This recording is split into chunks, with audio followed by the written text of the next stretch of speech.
Hi, I'm Michelle Brain and I am the Midwife Hypnotist. You know, one of the questions I guess I'm asked more often than not is, how can I bring the baby on? How can you induce the baby naturally at home? Now, the question why do they ask that? Well, often it's more because they're being threatened by the hospital.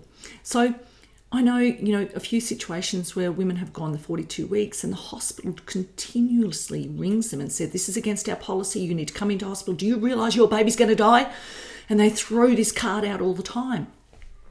So women then are starting to go, well, what can I do? What can I do to make my baby come earlier? But the idea is that any intervention is intervention. So anything that you try to do is trying to encourage your baby to come. But I guess my feeling about it is that you need to talk to your baby, because it's like in a breech situation. I often tell women, at 32 weeks and their breech, that you need to talk to your baby, because 1,000 years ago, if you were a breech baby, there was no issue. Your baby was born breech. So I was born breech. So we need to talk to our baby and say, listen, I know you breech, and I know that this is the way that you would like to be born. However, the hospital system now wants to take over, and they want to cause, they want to have that trauma of a cesarean. And so if we can work together, and if you can move that position, then we can work together and have a beautiful birth together. So talk to your baby and let your baby understand that, yeah, I know you want to be born breech, but things have changed. And at the moment, the hospital won't give me this opportunity to birth you naturally. So do you think that we could roll over, turn, and be in a better position for us to be able to birth just together, just me and you? So have these conversations with your baby. And it's not fly by the night rubbish. It works. Your baby does listen. You're working together. Talk to your unconscious. Put yourself into a trance. And this is what the course that I'm teaching, Birthing in Trance, is all about. It's connecting with your unconscious mind. Your unconscious mind's put that baby in that position. So why can't it change it? Of course it can. Your unconscious mind, simply by asking, to break your waters. I have been in the room. I have seen this. I have watched as I have explained to the woman, just allowing your waters to go, because the doctors were going to break this woman's waters. And she didn't want the intervention, so she simply and calmly asked her unconscious to allow her body to release the waters. And as she did that, those waters released. I've seen it. It happens. This is real. Your unconscious mind has allowed you to fall pregnant. Your unconscious mind controls your heartbeat. It controls the way you breathe. So if you communicate, you open those lines of communication, you can simply close your eyes and get the answers you need. It's that simple. So if you're being threatened by a doctor that they are going to induce you, they are going to break your waters, put us in drip up, gosh, then there's other ways. Talking to your unconscious. And this is a story I tell often.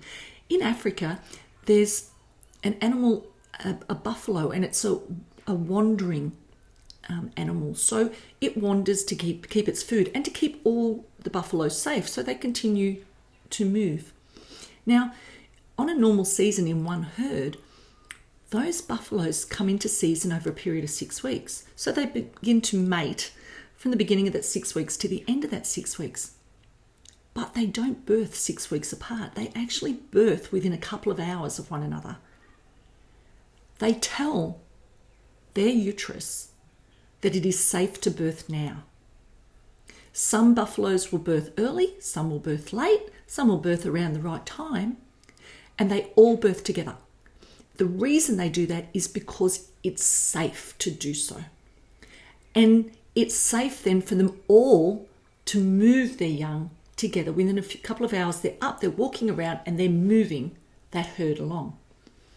Now, they do that because they communicate with their body. They communicate with their uterus to say it is safe now. And you know, our uteruses are very similar to those buffaloes. So communicate with your uterus. Communicate if you feel that it's going to be put into an unsafe situation like an induction. Then simply put yourself in a trance and communicate with your unconscious and let your unconscious know that if we go another day, I feel we're going to be put in an unsafe situation. So it's time to have that baby. Just communicate with your unconscious that you feel like it is going to be safer today than being induced tomorrow. And remember, you can always say no to the induction. This is your baby and your body. Don't let them threaten you.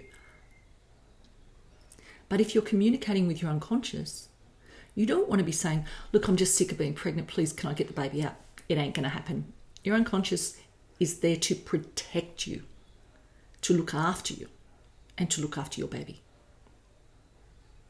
But by all means, if you feel that you are threatened and you're going to be in an unsafe situation tomorrow by having an induction with a syntocin drip and the fear of that, then put yourself in a trance and talk to your unconscious. And if you don't know how to go into a trance, that's okay. That's why I did that course, Birthing in Trance, simply and easily. These MP3 recordings that will show you how to slip in and out of trance. It will show you with a touch from your partner how you can just drop into that trance. So please, please talk to me. Give me a call. Send me an email. I would more than happily explain this one-to-one and even show you how to go into a trance. I'm not about making money. I'm about women having the birth that we were born to have. A natural, uncomplicated, no intervention, just you and your body, trusting your body. So check me out, michellebrain.com.